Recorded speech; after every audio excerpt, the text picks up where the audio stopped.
Bienvenido a Arca de Sabiduría.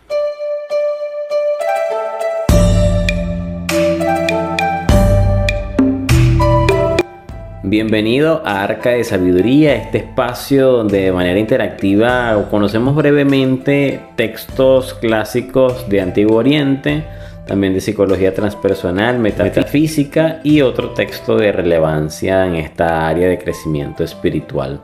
Mi nombre es Denis Romero, soy psicólogo e investigador de la conciencia y filosofías orientales como el budismo, el taoísmo, la cultura tibetana, entre otras.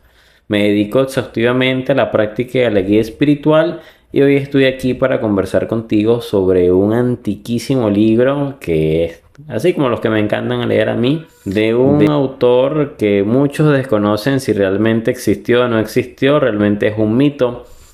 ¿Realmente será de verdad existió, sí o no? Bueno, para los antiguos sabios chinos realmente se toma más desde el simbolismo, más que de la parte racional o pragmática. Para los chinos la sabiduría va más allá de la mente racional y sin duda su maestro Lao Tse lo sabe muy bien. Hoy vamos a hablar sobre el Tao esencial, de Thomas Cleary. Ya hemos hablado de él en programas pasados. Thomas Cleary, un autor y traductor de clásicos budistas, taoístas, confucianos y musulmanes. Se destaca por haber traducido El arte de la guerra de Sun Tzu, es un tratado sobre administración, estrategia militar y oficio. Cleary se interesó por el budismo cuando era un adolescente. Sus investigaciones sobre el pensamiento budista comenzaron durante esa etapa de su vida. Cuando comenzó a traducir, eligió obras no traducidas, o como es el caso del arte de la guerra de Chuang Tzu, libros cuyas traducciones existentes eran demasiado limitadas. Cleary obtuvo un doctorado en idiomas y civilizaciones de Asia Oriental en la Universidad de Harvard. El Tao esencial es el texto que vamos a explorar el día de hoy. Es la sabiduría eterna del Tao Te Ching y el Chuang Tzu. Son, digamos, dos libros en uno, para dejarlo de forma más clara. Dos libros en uno. Así que vamos a conseguir todo el apartado del libro del Tao Te Ching, escrito por Lao Tse, y parte del libro de Chuang Tzu. Son dos autores diferentes, El primero que vamos a estar hablando es de Lao Tse y vamos a tener también una parte hablando sobre Chuang Tzu. Vivieron en tiempos relativamente similares, ya que se data que vivieron en el siglo IV o en el siglo VI antes de Cristo. Ser exactos con estas fechas es difícil, dado que realmente cuando analizamos a través de los historiadores chinos, conseguir la fecha exacta en la cual estuvo Lao Tse no se consigue, dado que muchos de esos textos en primera instancia fueron quemados durante esas guerras en los ejércitos chinos. Después, a través de lo que es la enseñanza oral, entre maestro y discípulo y estos grupos de estudio se fueron hasta que llegó el momento y se tuvo ese conocimiento resguardado. Lao Tse, también llamado Lao Tzu o Lao Tzu, o maestro Lao Tzu, literalmente significa viejo maestro. Es una personalidad china cuya existencia histórica se debate. Se le considera uno de los filósofos más relevantes de la civilización china. Los eruditos modernos argumentan que se puede haber vivido aproximadamente en el siglo IV a.C., durante el periodo de las 100 escuelas del pensamiento y de los reinos combatientes.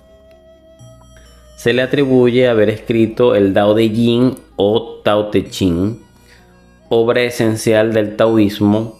De acuerdo con este libro, el Tao o el Dao, que significa camino, puede verse como el cambio permanente y esta es la verdad universal. Dentro de las dudas sobre la existencia de Lao Tse y sobre la época en la que vivió, se cree que pudo haber sido contemporáneo con Confucio. También podemos ver en la historia una leyenda en la cual hubo un encuentro entre el maestro Lao Tse y el gran Confucio. Y el otro sabio chino que vamos a contemplar dentro del libro del Tao Esencial es Chuan Tzu, también conocido como Chuanzi o Chuanzi, literalmente el maestro Chuan. Fue un filósofo de la antigua China que vivió alrededor del siglo IV a.C. durante el período de los reinos combatientes, en que corresponde a la cumbre del pensamiento filosófico chino de las 100 escuelas del pensamiento. Nacido en el reino de Song, vivió aproximadamente entre los años 369 y 290 a.C. y se le considera el segundo taoísta más importante, por detrás tan solo del maestro Lao Tse y heredero del pensamiento de este último. Su pensamiento es considerado por especialistas en filosofía antigua análogo a la escuela cínica de la antigua Grecia. Aunque vivieron en tiempos similares, es Chuan Tzu, digamos, posterior a Lao Tse, ya que en sus escritos nos habla de las enseñanzas de Lao Tse.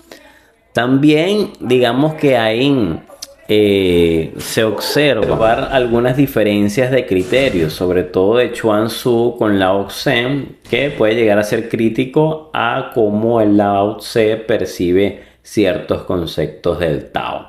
Se dice que Lao Tse es mucho más poético y Chuan Tzu un poco más revolucionario en la visión de sus ideas.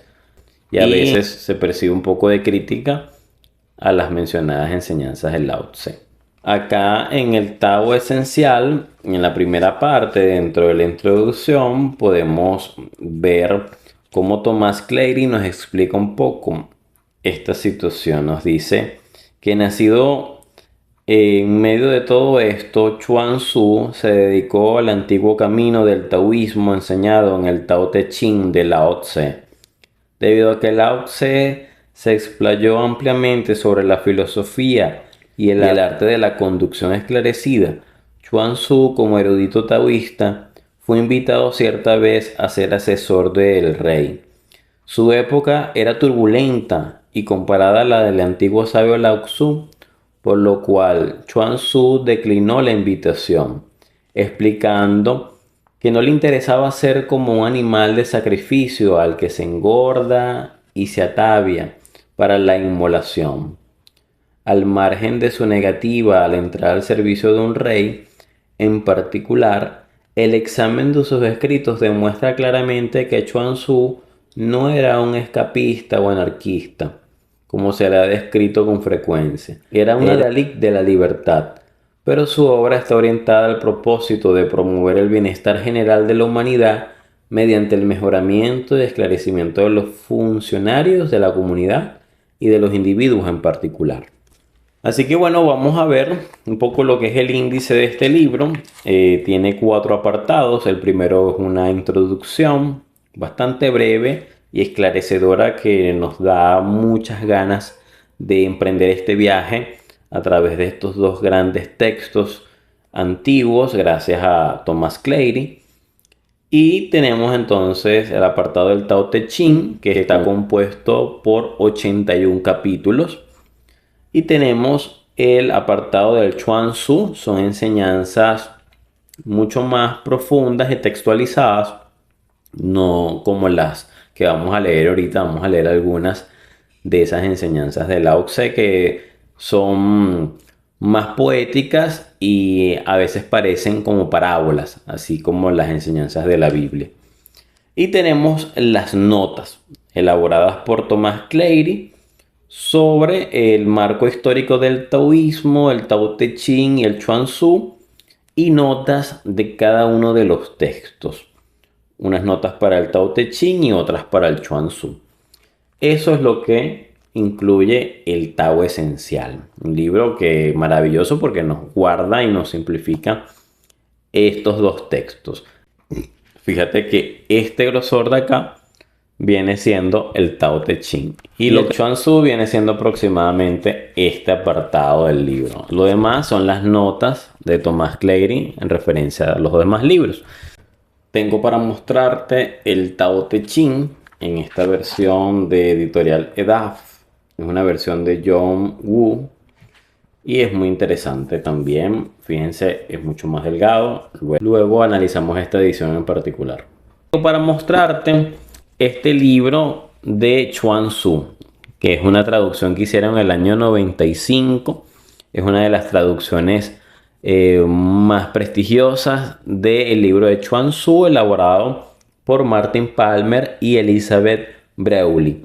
¿Okay? Si también te lo topas por allí en la librería, una joya dentro de los ejemplares del taoísmo. En el taoísmo se nos habla de 3 libros principales o 3 obras fundamentales. La primera es el Tao Te Ching, la segunda es el libro de Chuang Tzu y la tercera es el libro de Lietze. Vamos a comenzar a hablar un poco sobre lo que es el Tao Te Ching. Fíjense que la traducción de Tao Te Ching es la siguiente. Tao significa camino, significado, la vía. También se traduce como Dios. ¿Okay? Tiene varias analogías. Es una palabra muy rica y muy amplia. Te significa virtud, poder o mérito. Se refiere a la manifestación del Tao en el mundo, a la virtud inherente a las cosas y a la capacidad de actuar en armonía con el universo. Y Ching se traduce como libro o clásico. Entonces, pudiéramos decir que es el libro clásico del camino hacia la virtud. Me gusta esa traducción, ¿no? Pero puede ser mucho más amplia.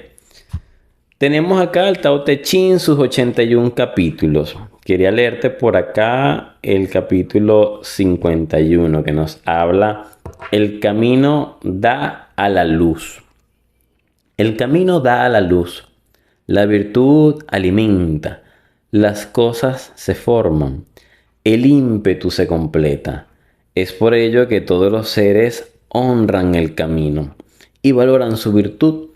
El honor del camino y el valor de la virtud no son conferidos por nadie, sino que existen naturalmente. Por lo tanto, el camino da luz y alimenta, hace crecer y desarrollar, completa y madura, incrementa y destruye, produce pero no se apropia, obra sin soberbia, fomenta el crecimiento sin gobernar. Esto es lo que se denomina virtud oculta. Fíjense que Thomas Cleary siempre traduce la palabra Tao como camino. Pero si vemos la edición de John Woo, igual el capítulo 51, vamos a ver acá que la traducción es: el Tao les da la vida, la virtud la sustenta. La materia les da forma, el entorno las perfecciona. Siempre nos habla del Tao, ¿ok? No lo define como el camino. El Tao es lo que les da la vida. Es la virtud la que las sustenta, las hace crecer, las conserva, las protege, las alienta, las alimenta, las cubre bajo sus alas.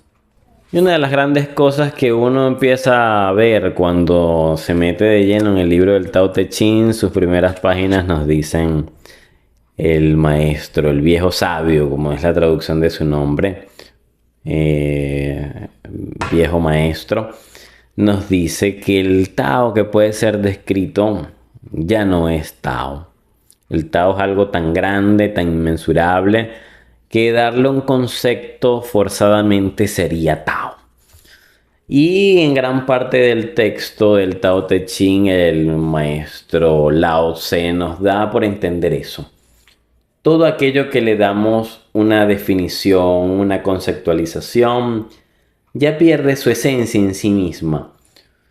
Y nos pone a reflexionar y nos pone a discernir, a cuestionar muchas cosas de la vida cotidiana. Nosotros, por ejemplo, acá en Occidente, nos encanta definir y conceptualizar todo. darle un porqué, un para qué, toda una explicación. Y en Lao Tse nos comenta que en sí mismo ya allí pierde mucha la esencia natural, eso que se está definiendo.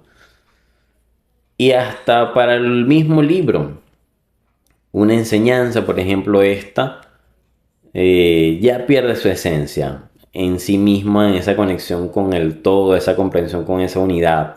Porque ya nos está dando es una visión unipersonal de alguien que, bueno, escribió su experiencia. Pero no es la experiencia total, no es la experiencia con la unidad o ese todo, sino una parte de esa experiencia que es, bueno, escrita por esa persona, ¿no? En este caso, este libro de Lao Tse, que él muy bien dice es forzado entenderlo, comprenderlo, o otro libro en particular.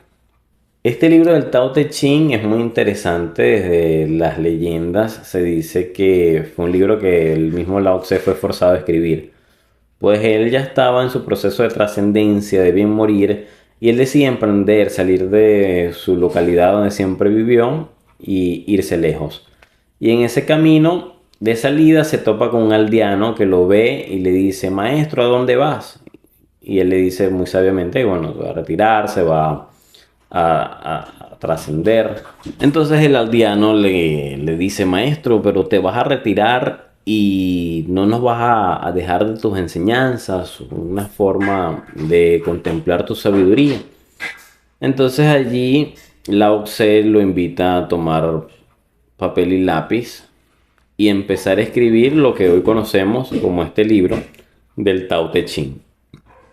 Y se dice de forma muy jocosa que, bueno, prácticamente estaba forzado, que estaba allí retenido por esta persona que no quería que se fuera, hasta dejarnos un libro, una enseñanza, una forma de conseguir ese camino de iluminación.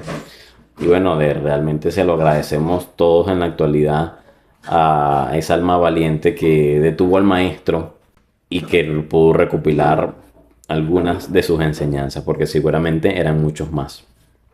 Y vámonos ahora al apartado de el maestro Chuang Tzu, okay, en el capítulo 4. Les quería leer el mundo humano. Okay. Es interesante porque acá tenemos a Chuang Tzu hablando sobre Confucio. Okay, que recordemos que también vivió en esa época de Confucio. Bueno, hablaremos más adelante a través del libro de las Analectas. Lo tengo por acá. Más adelante en otro capítulo conversamos de este libro, las Analectas de Confucio. Los jesuitas, cuando llegan a China y empiezan a hacer traducciones, se consiguen con las enseñanzas del maestro Kong-si o Confuci, que en su traducción le llamaron Confucio. ¿Okay? Y Analecta significa recopilación de enseñanzas. También se les dice Lunyu a esa recopilación de enseñanzas, dependiendo del autor. ¿Okay? También se pueden conseguir esas analectas a través de esta presentación, los 4 libros de Confucio. Acá tenemos las analectas, tenemos otros textos y tenemos el libro de Mencio también. Pero eso lo hablaremos más adelante en otro capítulo. Vamos a leer entonces acá qué nos dice Chuang Tzu en esta enseñanza del mundo humano, capítulo 4.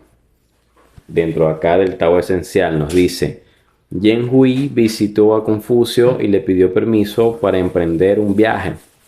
Confucio dijo: ¿a dónde vas? Yen Hui contestó: me dirijo a Wei. Confucio preguntó: ¿para qué? Yen Hui replicó: me he enterado de que el rey de Wei es joven y se comporta de manera arbitraria. Explota frívolamente a su país y no ve sus propios errores. La gente muere a causa de esta explotación. Han muerto innumerables personas y la gente no tiene a dónde ir. Yo te he oído decir que debiéramos ir de los estados ordenados hacia los que están sometidos al caos. Hay muchos pacientes enfermos ante la puerta de un médico. Yo quiero utilizar lo que he aprendido para pensar en una forma de sanar a ese estado. Confucio dijo: si tú te llegas a aproximar allí, serás castigado. El camino no favorece adulteraciones. Si hay adulteración, surgen complicaciones. Y si hay complicaciones, aparecen agitaciones. Si hay agitación, surgen preocupaciones que no ayudan. La gente de mérito en la antigüedad trataba primero de consolidar los logros en sí mismos y después se ocupaban de consolidarlos en los demás. Mientras que no se hayan estabilizado los logros en ti mismo, ¿qué tiempo sobrante te quedará para ocuparte de las acciones de un hombre violento? Y sabes, por otra parte, por qué es barrida la virtud y cómo se genera la ciencia. La virtud es barrida por la fama, la ciencia es fruto del debate. En realidad, la fama viene a ser estridencia de fricciones. En definitiva, la ciencia es instrumento de polémica. Ambas son instrumentos de mal augurio y no son el camino para colmar el trabajo de una vida. Ahora eres pródigo en virtudes y sólidamente confiable, pero careces todavía de una comprensión perfecta de los humores de la gente. Tú no compites por fama, pero no tienes todavía una comprensión perfecta de los corazones de la gente. Bajo estas condiciones, si tú insistes en brindar discursos sobre humanidad, justicia y orden a un hombre violento, eso no hará más que poner aquellas virtudes sobre los males del hombre. Esto es lo que se llama apuñalar a alguien, y quien apuñala a otros inevitablemente será apuñalado por otros. Tú estás en peligro de ser apuñalado. Por otro lado, si el rey tuviera preferencia por los sabios y despreciara a los indignos, ¿qué necesidad habría de que tú bregaras por algo diferente? Si tú vas allí sin ser invitado, el rey seguramente aprovechará su posición sobre la gente para intentar derrotarte en una contienda de ingenios. Tus ojos quedarán deslumbrados ante él. Tu rostro cambiará ante esto. Tu conversación se sumirá a la de la confusión. Tu actitud denunciará esto y tu mente adoptará sus puntos de vista. Esto es tratar de extinguir un incendio con fuego, tratar de detener una inundación recurriendo el agua. Esto se llama multiplicar lo que ya es excesivo. Y así continúa Confucio, en este capítulo expresado o narrado por el maestro Chuang Tzu. Pero me pareció muy interesante leerlo el día de hoy, ya que es una enseñanza que sigue vigente en nuestros tiempos modernos, donde todavía vemos mucha desigualdad y problemas con el Estado, con los gobiernos, y lo difícil que puede ser para una voz de cambio lograr ser escuchada ante estos sistemas que pueden llegar a ser bastante opresores. Hoy en día, en el 2024, de estas enseñanzas dadas por Confucio, imagínense, a través de Chuang Tzu, a través del Tao esencial, están vigentes. Enseñanzas del siglo IV a.C. hoy en día son herramientas para iluminar nuestra conciencia. Esto fue Arca de Sabiduría. Si estás pensando empezar a emprender el estudio de filosofías orientales como el taoísmo, te recomiendo que puedas buscar algún libro del Tao Te Ching o algún libro del Chuang Tzu, o puedas buscar una copia del Tao Esencial de Tomás Cleary. Este es de Editorial Planeta, ya que vas a conseguir todo lo esencial acá para empezar a conocer y a comprender esta compleja pero muy interesante filosofía espiritual. En Oriente, en Asia, se habla más de caminos espirituales, no tanto de religión. Es un concepto un poco más occidental. El camino espiritual es mucho más profundo, mucho más intrínseco, y es de lo que nos hablan estas ciencias milenarias como el taoísmo o el budismo zen. Recuerda seguirme, activar la campanita y dejarme en los comentarios qué próximo libro te gustaría ver en Arca de Sabiduría. Sin más que añadir, me despido. Hasta la próxima.